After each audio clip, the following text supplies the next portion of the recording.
Welcome back to Building Solid Foundations Radio. This is Steve Matley, your host. Today we are talking with Connie Kuchberg about ADUs. He is the founder and CEO of ADU Geeks. And we've been discussing what ADUs are, how to do them, what the costs are, what the benefits are. And I want to get into next, really dig into those costs are. Having a background in construction, there's a lot of cost. And it's not just, we think of, okay, there's materials, there's labor, but there's also the equipment and tools that are necessary. There are subcontracted costs. You have what the known as general conditions, which is things like fencing, security, porta potties, all that kind of stuff that isn't part of the building, but has to be part of the construction process. And then they call the soft cost, all this design stuff. So with the ADUs, even though they're smaller than maybe a large commercial project, it's kind of the same, but on a different scale, isn't it? What kind of cost do you have to look at? It is, and yes, we could get into the weeds with everything you just listed, but keeping it simple, when we're talking about hard costs, again, which is cost of construction, it's not uncommon to hear contractors giving you some type of rate per square foot.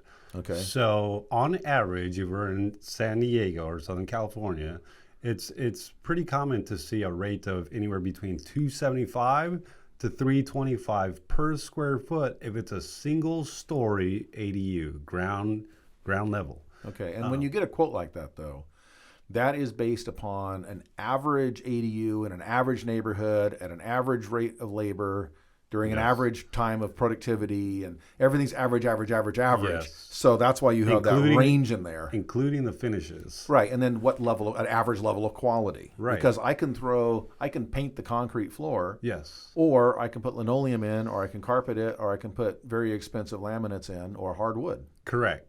Now, that number that I just threw out there, we're just talking about the ADU, but there's other things that are triggered as a result of the ADU. So do you want separate utility meters installed with that new ADU? Because that ADU is going to get its own address.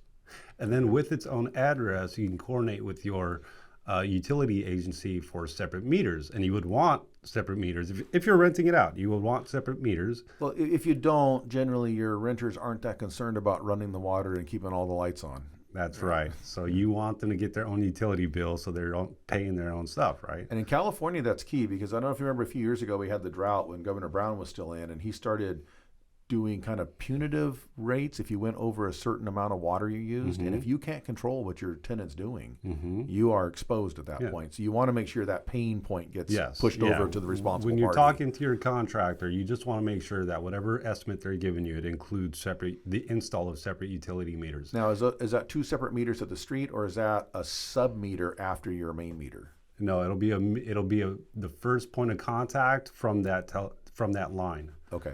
Right. So, but that's all dictated by the utility agency. You actually get zero say-so on that piece. Okay. But the other thing to think about is if you're doing a detached ADU, this is California-wide. It's considered new construction, and as such, it triggers this Title 24 requirement where all of a sudden we have to have solar. So you're going to want to budget for the installation of a new solar system. But if you got a small little tiny home ADU, I mean, one panel ought to cover you, wouldn't it? Maybe two, but the point is you're still going to have to get solar. And then there's the inverter and all the stuff you got to put in with that. Exactly. And it's not uncommon where folks already have solar on their house and they ask me, well, can that work for the ADU? And the answer is it depends. The book answer is you have to have new install of solar for your ADU. But if that solar was just installed, like last week, then we can justify using that permit number on your ADU that solar that was just installed is also for your ADU. Now, all of that stuff wrapped together, that's all part of the hard cost. There's other things to consider, but just keeping it simple today, that's part of the hard costs. Now, there's soft costs, and that's everything that leads up to construction, right? Pre-construction. Design fees, right? Permitting fees, school fees, water sewer fees. Depending on what jurisdiction you're in, you may have to pay development impact fees if the ADU is greater than 750 square feet. There's actually quite a long list of fees that can be depending on your jurisdiction. I worked with, in construction, I actually was the VP of a home builder at one time in the forward planning department. And if people understood how much fees went into building new construction, I think they'd be surprised. That's a lot of what drives the cost of the finished product is you have to pay those fees. And you're right, school fees, they say, well, why am I paying school fees? Because it's a tiny home, there's not going to be kids living there. It doesn't matter. There could be at some point. Yes. And therefore, you're putting a potential impact on the schools. You may pay into a Parks and Rec district. You may pay into a flood control district, a landscape and lighting district. There's a long list of things that potentially could be added in as fees. It's endless, and it was endless until the new ADU rules came out. Part of the incentive to do ADUs is they waived a lot of things that will limit development on your lot to include some of these fees. So and they streamlined the process too, I believe. Yeah. Right? So, for example, San Diego County is actually waiving building permit fees right now, and that could save you upwards of $4,500 to $6,500. But that's not to say other agencies, other cities, San Diego City, they are not waiving building permit fees for ADUs. However, they are deeply discounted. So budget around $4,500 for the building permit fees. But the school fees trigger if you build an ADU that's greater than 500 square feet. And I would think anything less than 500 square feet would be very difficult to rent. I mean, you could. I mean, you had the 600 square foot in the garage, but 500 square feet is a very small space. Oh, I do 400 square feet garage conversions all day, every day. That's plenty of space for a one-bedroom, one-bathroom. And just because you and I wouldn't live in there, I'm telling you, there's a renter for every door. Okay, and it'd probably be a single renter, maybe a college student or a recent divorcee or someone like that, a single person that is just a independent, on their own kind of person. Yeah. Because I think about very tight. I guess two people could live in there, be pretty tight. Anybody. There's lots of folks out there that are looking for housing right now. And going back to what I said earlier, who's benefiting from these ADUs, it's that person who wouldn't have the opportunity to live in a neighborhood where they would want to live if you didn't do that ADU. Well, I know there's certain markets of people out there that the ADU, a really small one, is actually a perfect fit for them because maybe they're in transition of some type. Mm-hmm. And maybe they're transitioning out of the military into civilian life. Maybe they're transitioning from married life to divorced life. Maybe they're transitioning out of the home and on their own. And that's when people need a good, safe, comfortable place to live at a very small price. And they don't need a lot of space. They just need a place to sleep and to cook and just live. And I think the ADU can be a huge fit for them that may not be able to afford a full apartment somewhere. That's right. Once again, ADUs are a win-win situation for everybody, right, to include those who need affordable housing. So there's ways to get above and beyond what you're allowed to do by right from a density perspective if you agree to deed restrict an ADU for affordable housing. So for example, the general rule is you could have up to 2 detached ADUs for a multi-residential lot, right? Okay. But if in City of San Diego, if you're in a transportation priority area, you could have a bonus ADU, which is deed restricted for 15 years.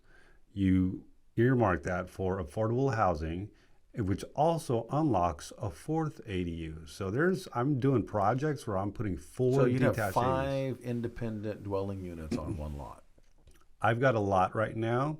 By the time we're done with it, we're going to have 13 dwelling units on what was to be just a multi-unit up to 3 units. And obviously some of this is driven by the square footage of the lot itself, because I know there's a certain amount, there's a rule on coverage. Lot coverage. Right. Exactly. There's lot coverage, there's floor area ratio, there's height limitations. And there's setbacks.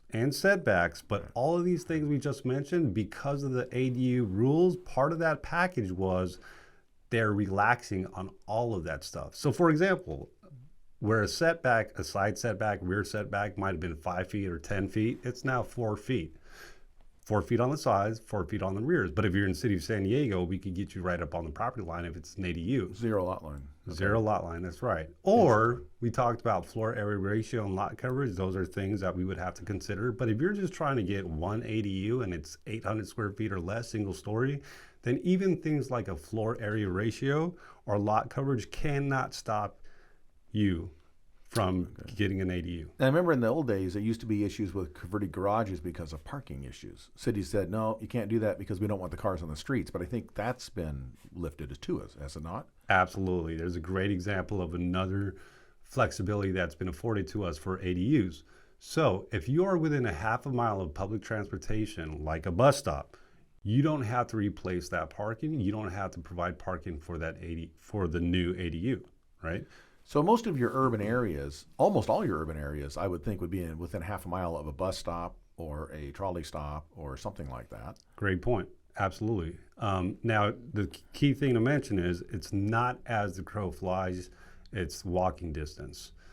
So you can do something, just go on Google Maps and type in your address, zoom in, zoom out until you see a little bus icon down the street and figure out what the distance is. But if I looked at the transportation grid, like the MTS map for San Diego, there's some of the suburban areas maybe, but most of your more city-ish areas and what the old suburbs, the older, the North Park and South Park and Hillcrest and those places, I can't think of very many places that are beyond a half a mile from any kind of a bus stop or public transportation access. I agree. And here's what's really cool. If you're in the city of San Diego, none of what we're talking about matters because city of San Diego just wiped out the whole parking requirement, period, for all ADUs. So that may be different. And so you have to check where you are, your city, your county, wherever you are, because this show goes out all over the place beyond just, it goes off LA and Orange County and everywhere, but it's also on podcast.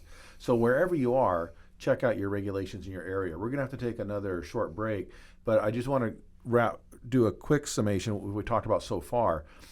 You need to do your homework and understand what is the upside revenue-wise in order to justify getting your funding, figure out your funding, and also figure out your cost basis for doing these things. And this is where a group like ADU Geeks can help because they can point you in the right direction. They become a place to go where they can point you to the expert to help you navigate through this stuff, and that's exactly why ADU Geeks was started.